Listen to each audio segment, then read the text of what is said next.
Meanwhile, the world's largest shipping firms have now had to reroute, meaning that it will take much longer for them to get their wares to their required destinations. And some of the rerouting includes the southernmost tip of the African continent, and that will be right at our doorstep. We take a look at what opportunities, if at all, this presents for some countries on the continent as these ships need to refuel. We're now joined by Research Officer on Maritime Security from the Institute for Security Studies, David Willima, to discuss this. Thank you very much, David, for your time this morning. Perhaps let's start with the Red Sea. As we just heard from the United Nations, speaking about its importance for commerce more so, what do we need to know about this route and its importance?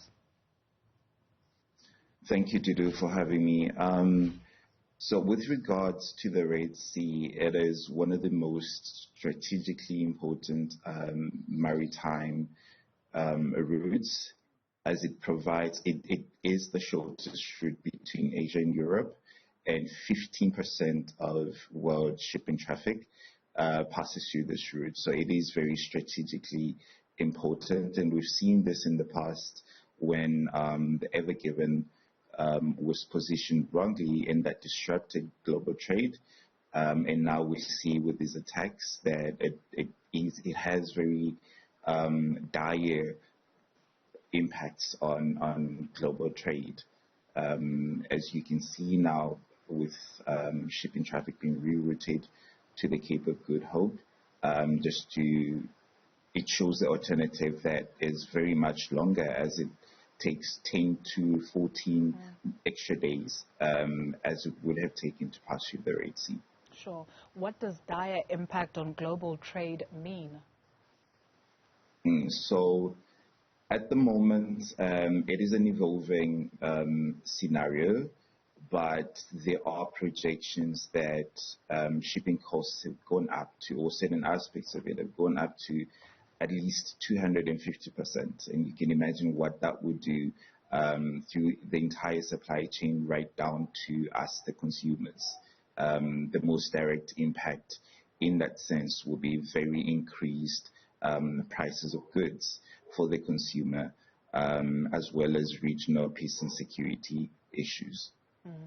Help us understand the route. So you mentioned that it is the shortest route to get from Europe to Asia and vice versa. And now that shipping companies have had to reroute all the way down to the southernmost tip of the continent, how many ports do they go past on this here continent? So the issue there is that I think from the beginning it is important to state that obviously that traverses through the Western Indian Ocean region, but the issue there is that most African ports are very ill-equipped to handle that much traffic. Even the ones that we have that are the best, the Port of Durban or Cape Town itself, are some of the worst performing, according to a 2022 World Bank index.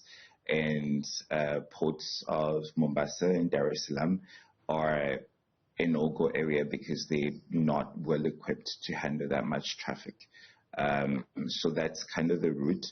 So even with these circumstances, ships are forced to still use the Port of Durban and the ports around, South African ports, so to speak, even in these circumstances where African ports are ill-equipped to handle this much traffic.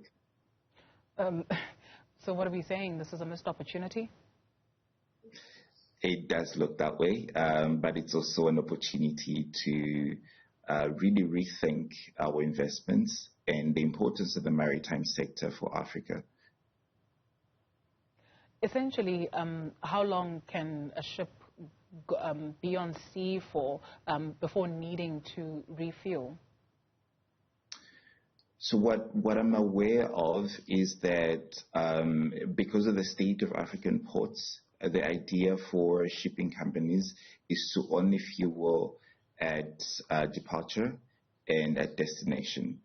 However, given the weather patterns in the Western Indian Ocean region, the cyclones in the Mozambique Channel, ships will burn through fuel much quicker than usually is the case. So they would need to refuel at some point. The alternatives would be Namibia and Mauritius. Those are the two being considered for refueling. In the case that ships need to refuel, they will make stops in Namibia and Mauritius, because those are where investments in that infrastructure has been made significantly on the continent. If the maritime economy is so big and so important, what is your understanding of why it is that some countries, including us on the African continent, are found wanting and we don't necessarily have the best structures in place? If we're amongst the worst performing in the world, how do you measure that? How do you measure worst performance? How did we get there? So I think a very simple thing to understand is what we always call sea blindness, which is just a lack of awareness or a lack of prioritization by policymakers or the importance of the maritime sector, despite it carrying 95% of global trade, despite carrying 95% of undersea data cables that are responsible for communication and other aspects of its importance, climate regulation, the blue economy, and things like that. But the case is that most African countries do not even have maritime strategies or blue economy strategies in place. South Africa, for one, does not have an integrated maritime strategy, which makes it difficult to really assess the assets that we have and how we can best utilize them. But these are ongoing conversations. It's some of the work that we're in constant pursuit of at the Institute for Security Studies to try to strengthen the capacity of African maritime institutions to really see the importance, not only see the importance of the maritime sector, but to tap into its potential. And its good starting point is to have strategies in place and to ensure that on a continental level, strategies such as the African Integrated Maritime Strategy are implemented at AU level that calls for ratification by member states, and at national level that calls for the implementation of those issues. But as you know, this is a slow will, but we are hopeful that 2024 and all these developments will be a catalyst to those kind of conversations to really take shape. You've got the United Nations saying this has got nothing to do with the situation between Palestine and Hamas.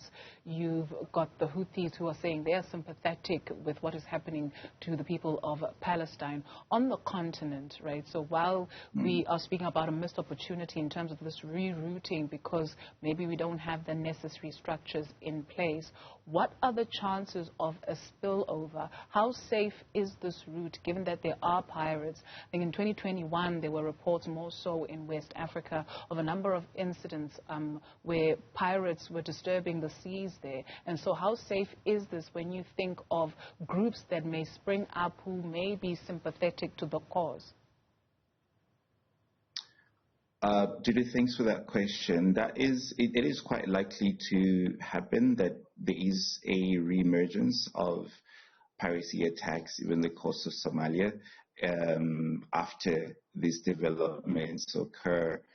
As we know, the Mozambique Channel itself is not entirely safe due to the security situation in Cabo Delgado.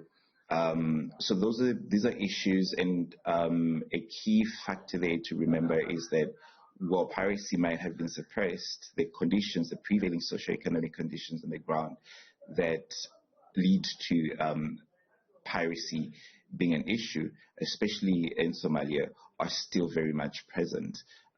So these are issues that we are on the lookout for, that we should be on the lookout for. And there are African platforms such as the Djibouti Code of Conduct and its data amendment that are platforms that can that regional countries can utilize to table these issues. And I am aware that an extraordinary meeting was called in December, and one of the outcomes of that meeting is a call for a UN Security Council resolution on the issue. So it is good to see that this is being tabled at the UNSC, and action will be international partnerships are taking shape, such as the Prosperity Guardian, led by the US, with Canada, France, and other countries, including Seychelles, which is a small island developing state in the Western Indian Ocean region, which shows you also the agency that the so-called small states have in the maritime sector, and they're really pursuing to a great extent to ensure that they maintain or secure their assets. I do need to wrap. I beg your pardon, Neil. That's the executive producer of the show as he's desperately wrapping us. But just one more question. I mean, you think 2020, oh, Africa was not ready. Oh, we did not have vaccines. Oh, 2 years later, there's companies that are coming to set up to help with vaccine production. Oh, there's something happening elsewhere in the world. Oh, no, we're not ready. So how long can we afford to be caught unawares, right? More so when you speak of the financial impact that you've got people who are driven into piracy and you are citing socioeconomic reasons. Those people could help protect instead of burn the continent. And so how long can we afford to be caught unawares as things are happening in the world? Well, the simple answer, Duru, is that we cannot afford to be caught unaware any longer than we are already seeing. You see the missed opportunity here, and also just hope is not a plan. We cannot hope for the best. We need to be proactive. We need to implement the right strategies. We need to invest in our navies. They are some of the most underfunded parts of the military in South Africa and elsewhere in the continent. So yeah, just the simple answer is we cannot afford to be caught unaware any longer than we have been already. Hope is not a plan. What is it they say about success, preparation, meeting opportunity? Thank you very much for your time this morning. David Willima, Research Officer on Maritime Security at the Institute for Security Studies.